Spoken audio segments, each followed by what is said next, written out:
ఇక Jubilee hills బరిలో దత్తాత్రేయ కూతురు మహిళకు టికెట్ ఇస్తే కలిసొస్తుందని ప్లాన్ బీసీ వాదం సైతం ప్లస్ అవుతుందని అంచనా జూబ్లీ హిల్స్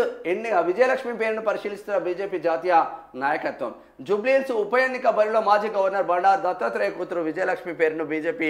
జాతీయ నాయకత్వం పరిశీలిస్తున్నట్టు తెలుస్తున్నది ఆ స్థానంలో మైనార్టీ ఓట్ల తర్వాత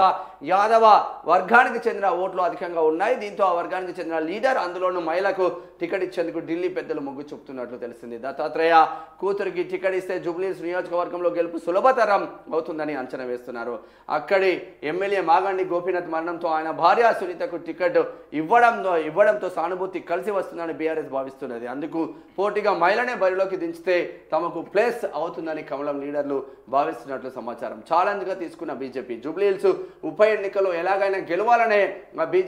గెలవాలని బీజేపీ భావిస్తుంది అక్కడ గెలిస్తే ఆ తర్వాత జరగనున్న జిహెచ్ఎంసీ ఎన్నికల్లో మెజార్టీ కార్పొరేట్ స్థానాల్లో విజయం సాధించి మేయర్ స్థానాన్ని కైవసం చేసుకోవచ్చని అంచనా వేస్తుంది అదేవిధంగా ఆ గెలుపు 2028లో జరిగే అసెంబ్లీ ఎన్నికలకు బూస్టింగ్ అవుతుందనే వ్యూహంలో ఉన్నది అందుకోసం ఉప ఎన్నికల్లో అటు బీఆర్ఎస్ ఇటు కాంగ్రెస్కు ధీటైన అభ్యర్థిని బరిలోకి దించాలని ప్లాన్ చేస్తున్నారు దత్తాత్రేయకు కూతురు విజయలక్ష్మి చాలా కాలంగా పార్టీ కోసం సేవలు అందిస్తున్నారు ఒకవేళ ఇస్తే అయితే మేమైతే స్వాగతిస్తాం మంచిదే ఎందుకంటే ఎక్కడ కూడా వివాద రహితుడుగా అంటే రాజకీయంలో అసలు శత్రువు అంటాడు దత్తాత్రేయకు లేరు